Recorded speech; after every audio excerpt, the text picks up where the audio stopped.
Hi,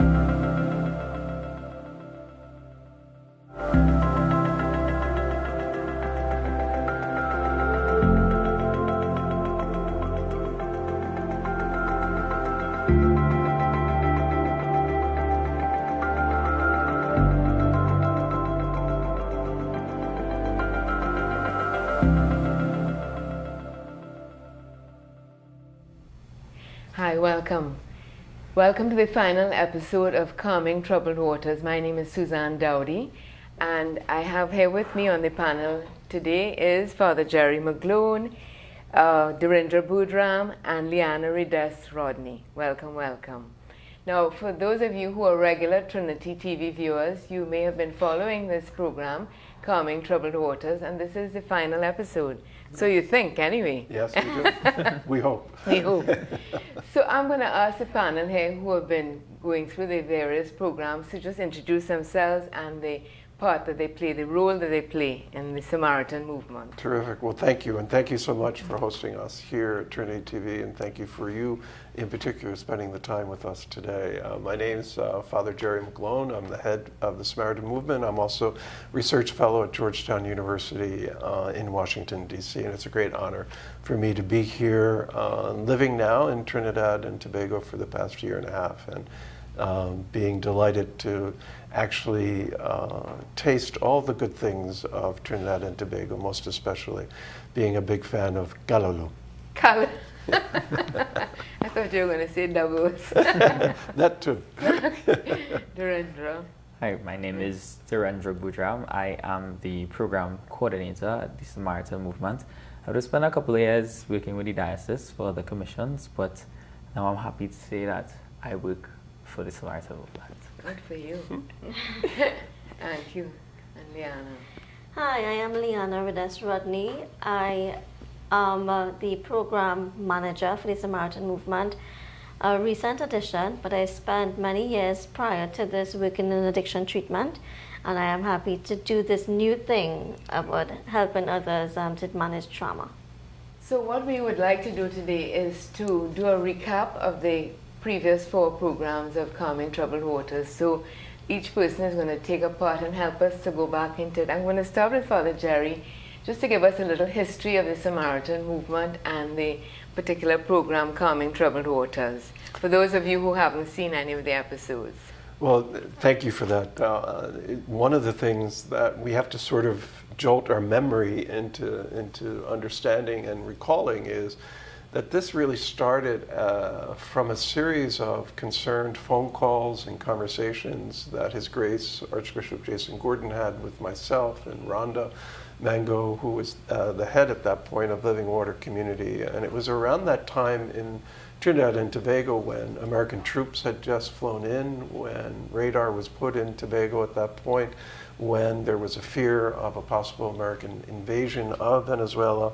And the tensions in the area were incredibly high. And so the concern at that time, and still, I think still exists today, in regards to how do we sort of address this as the Archdiocese of Port of Spain? How do we address this in regards to the multiple facets of what the geopolitical crisis needed from a faith perspective? You know, how do we understand these sorts of things in our relationship to God, in relationship to our parishes, in relationship to the already existing mental health crisis that is well known now here in Trinidad and Tobago, and to begin to provide just, you know, a calming voice, you know, and calming voices. And so really this series began in late November, early December with gathering so many different voices at that point in the Archdiocese, as you'll see in the series, then trying to gather youth, the voices of the young people and youth, then trying to gather parents together, and then trying to gather really faith leaders from all the other traditions here that make up the beautiful nation of Trinidad and Tobago. But it comes from really the desires of the faith leaders here in Trinidad and Tobago to provide a resource for the viewers on Trinity TV. And do you ever feel overwhelmed by the whole situation? Well, as It's a someone lot. who's a clinical psychologist by training and dealing with various crises, I mean, I started my career dealing with the clergy sexual abuse crisis in the United States. So, as one who's been at the epicenter of various crises, I'm sort of immune to crises, at this point. But I think that's a great question, in the sense of how do we manage being overwhelmed by just ordinary life events? How do we manage being stressed by our own histories of really our own hurt and vulnerabilities and family histories? How do we manage also the histories that are intergenerational histories of just real anxiety and tension and violence that we've seen throughout the histories of so many peoples here in the Caribbean? And so it's a great question, and I think that's what the series attempts to answer. Regardless of what age you are, regardless of who you are, we, I think, provided in this series just enormous wisdom, enormous insights as to, okay, if you are feeling stressed by ordinary life, or if you're feeling stressed by the geopolitical realities going on, or if you're feeling just overwhelmed by your own past histories, these are some things that we can offer you to really help you manage that. Good. And that's the good thing about what the series provided. I think for the first time, a Caribbean resource, as to how do we, in the Caribbean, really manage things that aren't germane to the Caribbean. This was a zone of peace for generations, and perhaps as we echo, the real witness of Pope Leo, that we see that as our mission as church, as faith communities, that when we preach the gospel, we preach shalom. Amen. We preach what was breathed upon us in the chaos of the upper room. So too, we have to preach shalom. We have to preach peace. That's the core message that we need to preach, practice, and observe. And as one of our taglines lately is, be the peace that the world wants to see. Amen. We have that. Amen. Well said. Well So, said. Durandra, you're going to help us to recap the first episode, or is it?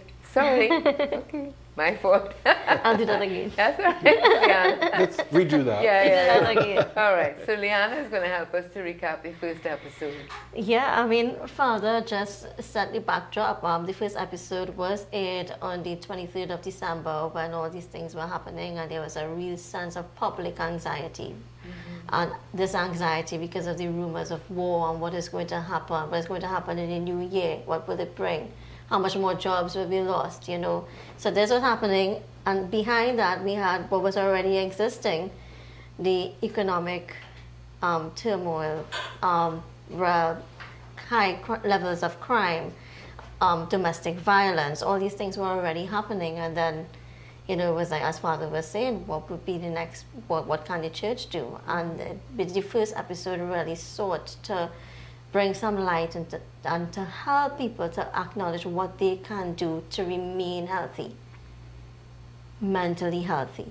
So instead of focusing on the war or rumors of war, or instead of focusing on the turmoil that was taking place outside, the episode really aimed to help people to become grounded, to be able to check in with themselves, to be able to be good role models to those who look up to them. We will show part of that episode now. Okay, great. For those who didn't see it and for those who saw it and want to see it again. Yes. Okay, let's see that.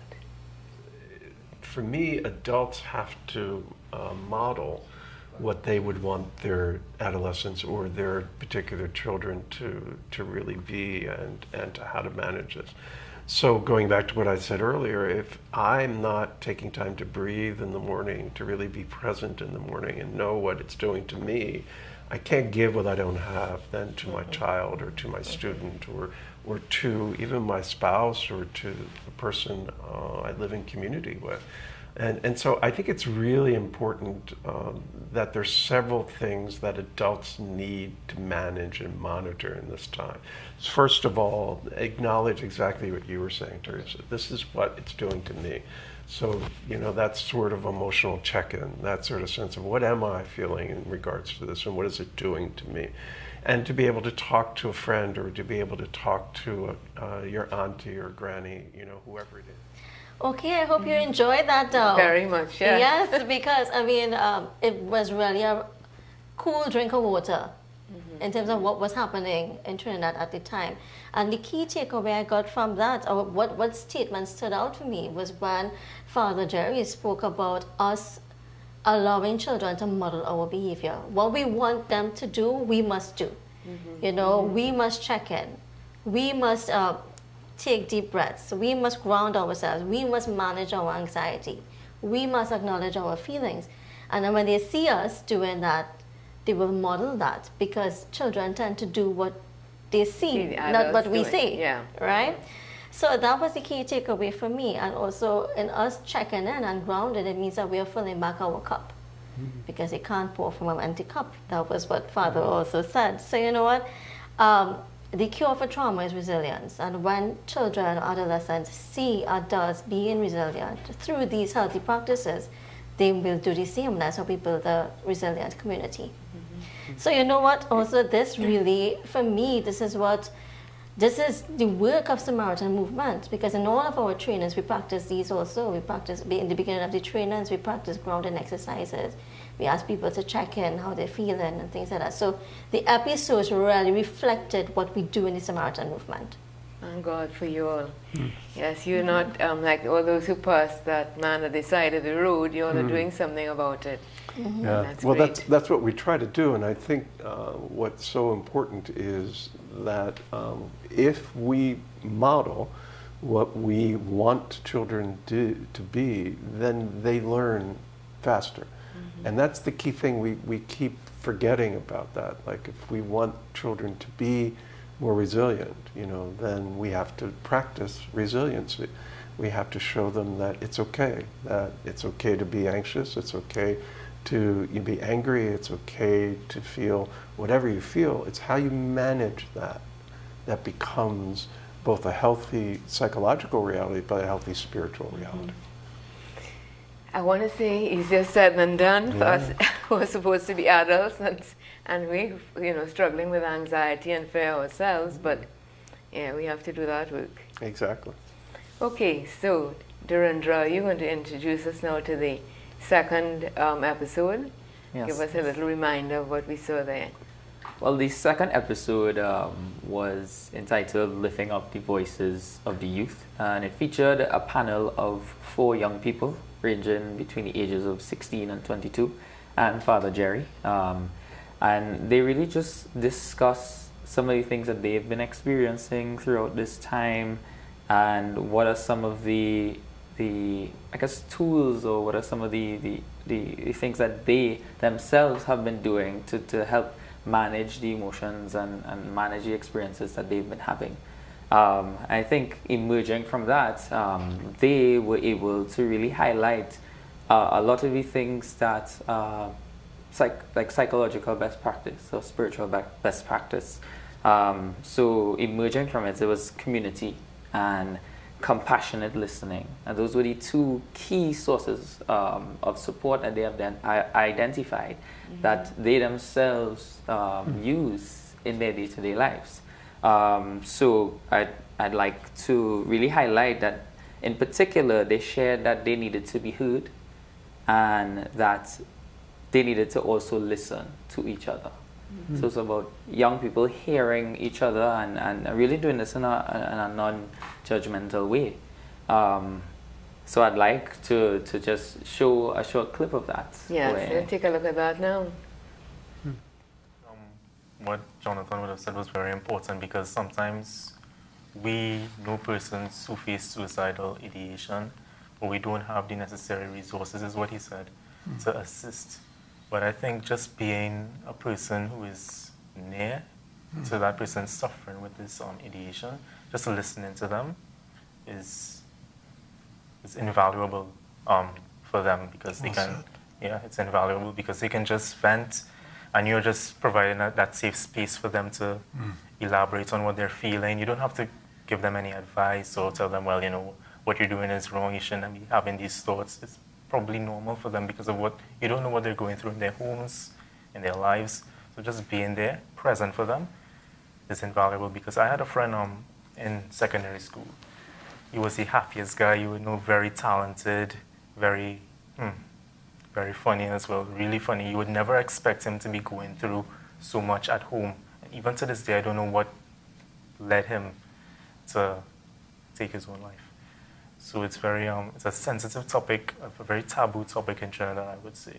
So it's really important that we have community so that persons can voice without judgment, because I think the fear of judgment is it's a serious reason as to why persons don't elaborate further on what they're going through. They need to have that safe space to be able to voice themselves, and quite often parents don't offer that. Maybe they don't even have parents at home or guardians to really offer that space for them to vent. And for me, that's the core point, to have that community around you. Well, I just start by saying I'm a big advocate of talking out your problems with someone, you know. And it was recently, about September, October-ish, you know, going through things in my own life, and, you know, my high life would have been going to school and seeing my friends and laughing and whatnot, you know, and for a period, it just felt like my life was just a cycle, you know, just wake up, prepare breakfast, go to school, come home, do homework, and do it all over again.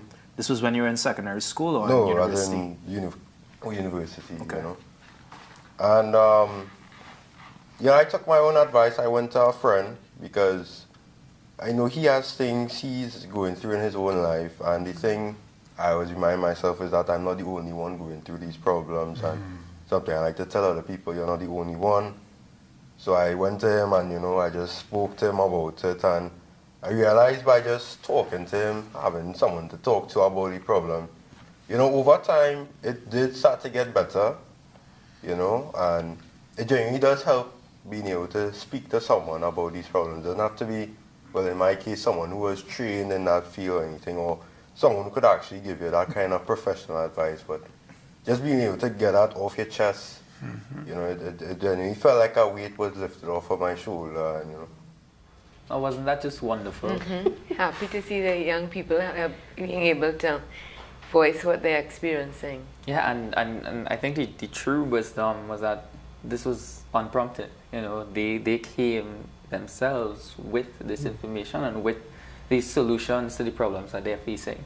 I think the key takeaway for me would be listening without judgment, listening without the need for a response, and listening without the need for giving advice. And that really ties back into a lot of the work that the Samaritan movement does. When we, you know, do workshops with teachers, we have them understand that sometimes all students want is someone to listen to what they're going through. You know, listen to the experiences they might have had, you know. And not just with teachers and students, but when we had our Lenten retreats, we had peer-to-peer mental health and spiritual first aid with some students.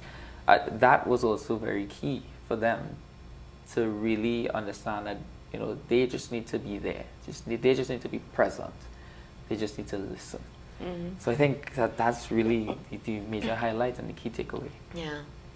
I'm just thinking as you're talking, you know, listening to both of you, that, you know, we didn't grow up in a world like this. You know, how did we make it to where we are?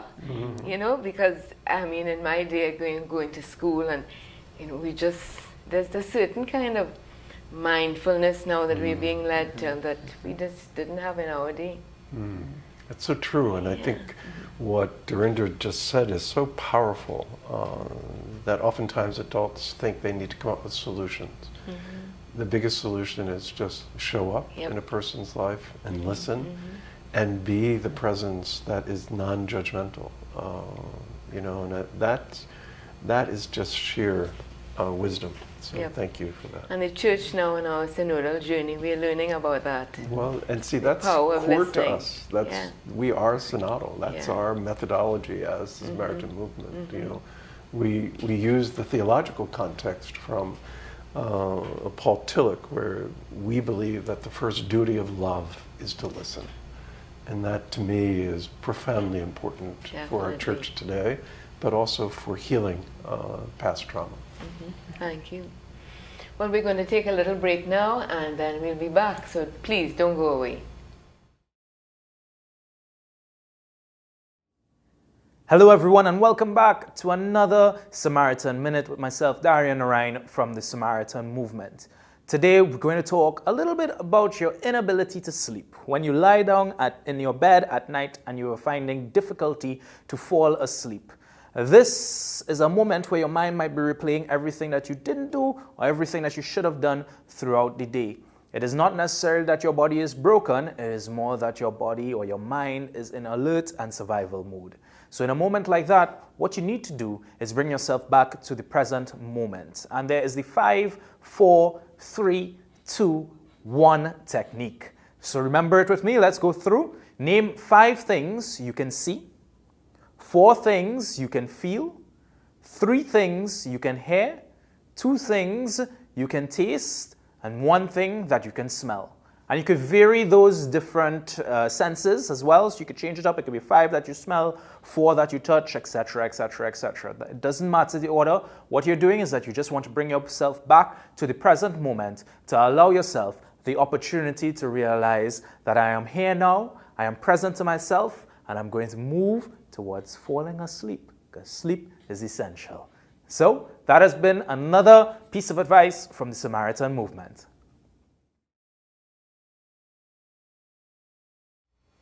Okay, welcome back. And we're going to go to Father Jerry now, who is going to help us to recap episode 3 of Calming Troubled Waters. Well, it's amazing to think of what we were able to really gather for episode 3. It was hosted by a young father. So Tristan was a young father. He was talking about what it meant for him as a man who was, really struggling with all the crises that he was seeing, but bringing new life into the world. And then we were able to really see the wisdom of Deacon Hillary and Sandy, who really talked about how they raised children in their own sort of ways. And then Shirley Tappan came in with her wisdom, who Shirley used to work with us in the Samaritan Movement, and she talked about so much about her nieces and nephews and grandchildren and what was happening. And then just this beautiful, beautiful wisdom from a parishioner, I believe it was at Santa Cruz Parish, and he really talked about, Kevin talked about what it was like to raise adolescents. So you had literally 5 generations of parenting and grandparenting that was really highlighted. And I was so struck when I looked at the session again. At the end of that session, each of them spoke of, well, if there's one thing I want you to know, this is what I want you to know as a viewer. And so that's what you're going to see now, is really the recap of the wisdom of all of the panelists there on that particular episode. So let's have a look at that. Great. Well, you go first. I think the hope for me is for parents to be connected with themselves, to understand themselves very well, to understand their value system. Because we cannot pass on to children a value system if we don't have a clear understanding what we believe in, what are our values as a parent, and to live those values, because very often it is the lived values that the children absorb. It's not the told values. So to understand, and I believe that despite all of AI, technology, stresses and strains, geopolitics, if the family is very clear on its value system and those values are lived within the home, I believe very often, and I've seen it in experience, that the children imbibe that and they are able better to cope. Thank you. Thank you. Well, I simply would like to ask parents, whether the society, whether our government, say it or not, to please follow His Grace's request that our children stay away from AI and stay away from computers and so, well, not computers, they have to learn, but stay away from social media until they're at an older age. Definitely, thank you. Shirley? I just have the hope that parents will realize that they are not alone. That we are here to support each other, and there are systems and mechanisms outside, support systems that they can seek out. Don't suffer in silence. If you need assistance or help, there are avenues you can turn to, but we are not alone, and we have to work together. As you say, it takes a community, and we will get there. Thank you, Shirley.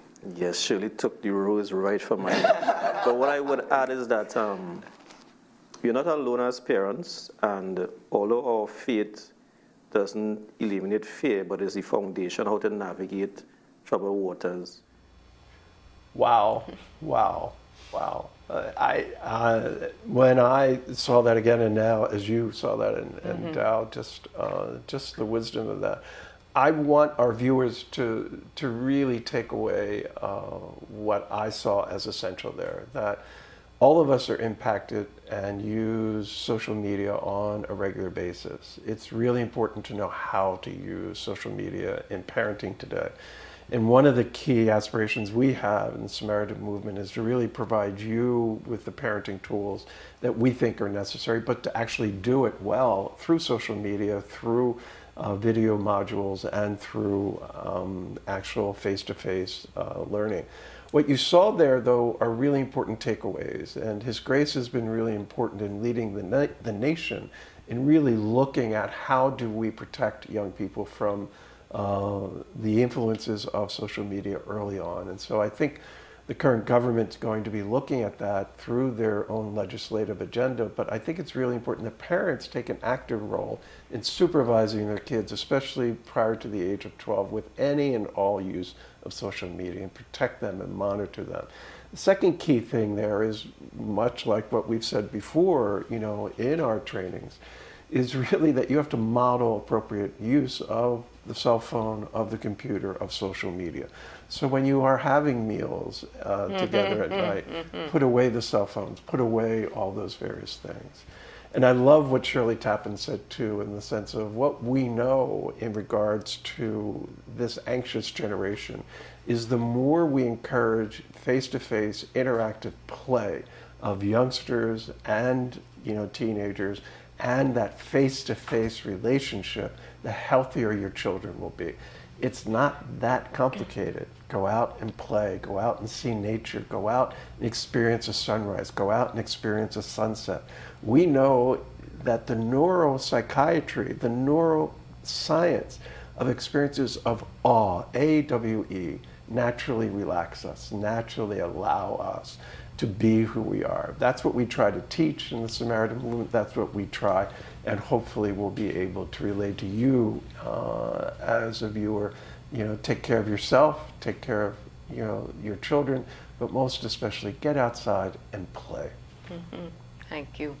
But Father, as you brought that up about putting the cell phones away at mealtime, people make jokes about it on television, but you actually would go out and see, or go to someone's home, and the mother and father and the children, and each one of them is actually, it's not a joke, they really are on their cell phones. I know. Not talking to each other. Right, this face-to-face interaction is the cure. Yeah. Thank you for teaching us that. So now you might have noticed that the set has changed a little bit, our panel has changed a little bit, and we want to welcome Darian Narayan, who should be a very familiar face to all of you Catholics out there. But I'm going to let you introduce yourself and the role that you play in the Samaritan. Thank you so much. It's good to be here. Good to be alongside you. I understand that it's been a while since you've been on camera as well. Yep. So I'm happy that the Samaritan movement was able to get you back out and on camera. Yeah. So my name is Darian Narayan, and I am the executive director over the Samaritan movement. I've been working there since its inception. So happy to be on board, happy to be part of the Samaritan movement. And it's been a lot of excitement since we've started, but also a lot of work, a lot of work. To describe this, I feel as if we've been building a skyscraper, and we've only just laid the foundation. I was just going to say that if you think you had a lot of work, I'm sure there's a lot of work ahead. It's exactly that. But the fun thing the fun thing is, and the exciting thing is that we are at the design phase right now of just trying to decide how do we then lay the bricks to build something that will last and that will create that sense of awe that Father Jerry was just talking about as well. So that even in the work that we execute and the work that we do, you can still create a sense of awe as well. So that when people look on, they're inspired to go forward and even continue that work beyond us, Fantastic. beyond what we do. Yeah, so we see ourselves as just the opening of the river leading into the entire ocean. Yeah, so we're just guiding that water along, guiding the living water along. Yeah? And being inspired to really go forth and do more work and engage more. And just on that conversation, I think everybody else has recapped an episode. Yeah, so we're now on to episode 4. And I'm happy to recap that episode as well, because as we were talking about the living water and the essence of the living water, I think that it is important to have those interreligious dialogues as well, and to connect everybody to that water that would really quench the thirst for more, for deeper spirituality, for deeper understanding of God. And that is exactly what I believe episode 4 was about. It was a conversation with members of the Baha'i faith, of the Spiritual Baptist faith, and of the Catholic faith. Unfortunately, we weren't able to we invited several other religious denominations, but they were unable to attend that particular day. So hopefully you might see a part 4.2 of this. I keep saying, I keep telling Father Jerry, this is not the end. Exactly that. But this particular conversation was so enlightening. I mean, there was some really nuggets of wisdom that came forward. And it's always beautiful to try and find connections between people, especially in Trinidad and Tobago, where it's so multifaceted, so multicultural, and so multi-religious as well. And one of these nuggets that came out from this specific episode was the fact that prayer is our spiritual food. And I think that's something that everyone can resonate with. And there was this idea of moving towards getting more people to pray more, and to understanding the power of prayer as a spiritual food as well. But also inside there, the conversation came to the importance of communal prayer. And, if it's in the Bible, where 3 or more are gathered in my name, I am there, I am present. And that is essential. So people tend to think of prayer as only being an isolated reality, but the importance of just everybody coming together and praying as a community and how powerful that is as well was also highlighted in this episode. And I think that's very essential, because our whole mantra within the Samaritan movement is together we heal, and community as family. And together we heal and community as family means that we need to have the spiritual food. That's right. Therefore, we need to have the prayer as community as well. So when we're dining around the tables, we'll put down the phones, and we'll say the prayer instead. Yeah. But let's take a look at this episode right now, and I'll come back in and break it down. Okay, so this is the final, the 4th, for now anyway. We're going to see. A large number of the people have become spiritually disconnected, and therefore we have to work to ensure that the bread of life continues to be fed to them, that the Holy Spirit continue to engulf the situation, to lift mankind out of the morass it has found itself. Because as far as I know, and from the Baha'i faith, we are working towards peace on earth, which we're seeing what the challenges are right now. And people doesn't seem to remember that when it was spoken that there will be peace on earth as it is in heaven, it's not coming like a miracle. We have to work for that. We have to work for it. God doesn't give you anything on a platter. Because when we work for it, our spiritual development takes place at the same time. Correct. And therefore, working for peace on earth is an essential part of our thinking in this time. Working for peace is an essential part of our thinking at this point in time. That the depth behind that, and prayer is the spiritual food. So I see that as being so important, because prayer, once you pray, the spiritual food, of course, brings naturally peace as well, because when everybody is fed. Yes, it brings an inner peace. An inner peace. And if the inner peace is not there, if the war starts inside of us, if there's turbulence and this turbulent waters inside of us, then those waters have to be calmed. If those waters are not calm, we transfer the turbulence onto other people. Wow. Wow. Father Jerry, I've seen some reactions from you here. As a clinical psychologist as well, aside from being a priest, I can imagine that you have both a clinical and spiritual perspective on the realities that have been shared by the other panelists here today. My first reaction is just what the wisdom of all of what's been said, so thank you first and foremost.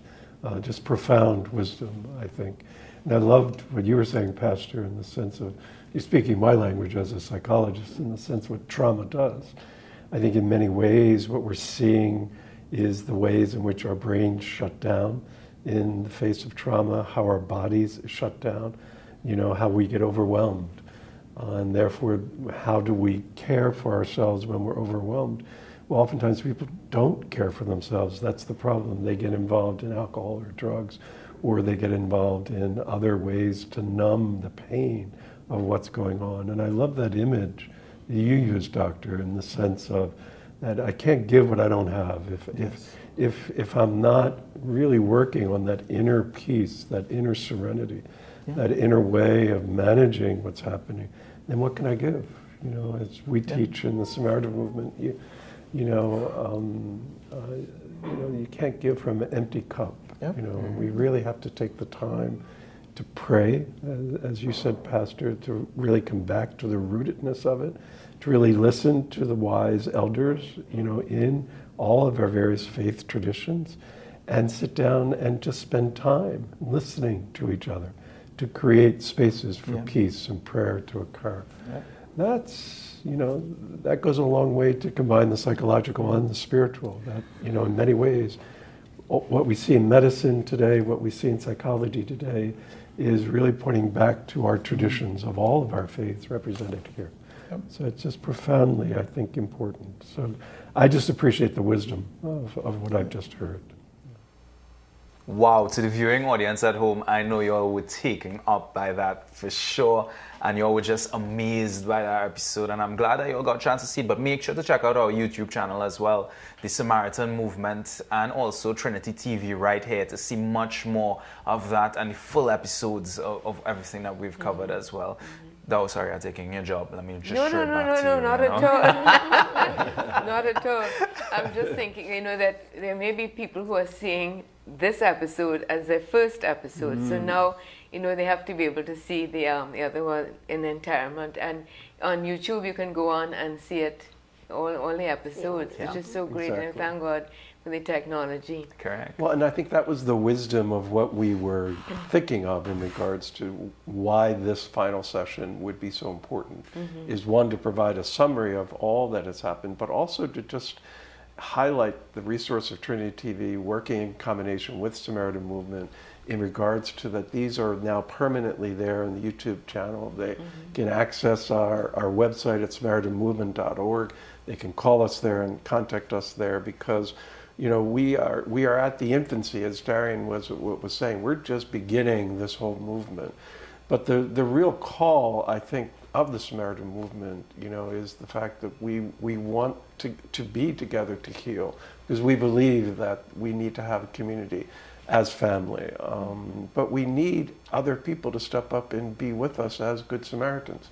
We need them to realize that our nation, the body of Christ, is bleeding. And we can't do this alone, and we need your help to really help us be the movement that we really desire it to be. Well, maybe we should ask the executive director there, if people are looking on and saying, well, I would like to help in some way, how are they going to be able to volunteer or be part of this movement? We definitely encourage them to check out our website at SamaritanMovement.org. And from there, they could send us a message directly and just stating their interests, what they want to get involved with, which projects they're very excited about as well. I think that's so important. So being able to reach out to us via the website, and I encourage them to go onto the website and check us out for sure. We also have a button where you can donate. Because, well, no, we have to, because we are completely independent. So all of our operational budgets, all of our salaries are really paid by grants and by donations. So we are really, really dependent upon your goodwill and whatever you can do for us, we would To greatly keep it going. appreciate. And of course, you're saying do it for us, but really and truly, you are doing it for us, because Exactly. we have to thank the Samaritan movement for doing this work on behalf of all of us here in TNT. thank We want to see that change. So, what sort of last thoughts, words you want to share with our viewing public out there? Anything? Well, Liana, why don't you lead us with final words, and then Darren, and I'll end with myself. I would like to say that, yes, it's a big job when we're building a skyscraper, but by the grace of God, I think that the purpose of the work energizes us. And I would hope that the purpose of this work, making TNT a safe place, a resilient nation, will energize others to join us, be a good Samaritan. Thank you.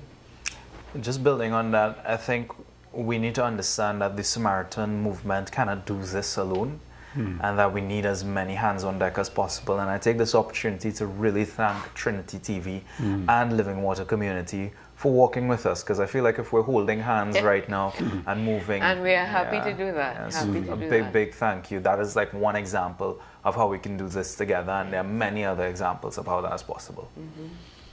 Thank you. And I guess the final image I want to leave people with is we started this series on calming troubled waters with a very important scriptural image that sometimes it does seem as though, much like the apostles in the stormy waters themselves, that much like that moment when Jesus seemed to be sleeping and Jesus seemed to be unaware of what was going on. That's a misnomer in that sense, that Jesus is with us in the stormy waters. And the biggest resource we have really is to call upon the Lord, to call upon all of us as a faith community, to call upon each other, to really face the stormy seas together, and that will calm the troubled waters. That, call out to the Lord, call out to each other, and really echo what we say to each other in the Samaritan movement. Together we can indeed heal. And Darren used the image of the skyscraper, but what's really coming to me is Noah's Ark. I think you're building a Noah's Ark for everyone too. That's the Well, what a image. beautiful image. Yeah. Thank you for that. I see it maybe on the screen at the back there. We'll take whatever inspirations Yeah. come from wherever. Well, I just want to thank all of you, of course, and Darindra, who's no longer here on the set, but the four of you for being here at this, to tie this all together and to, pique the interest of those of you who are viewing now to go back and see those 4 episodes. You just got a little taste of it if you haven't seen them before. And let's do this work together. We are community, we are church, we are family, and this is our nation that we want to heal. Amen. So thank you, and thank you for viewing. God bless you all.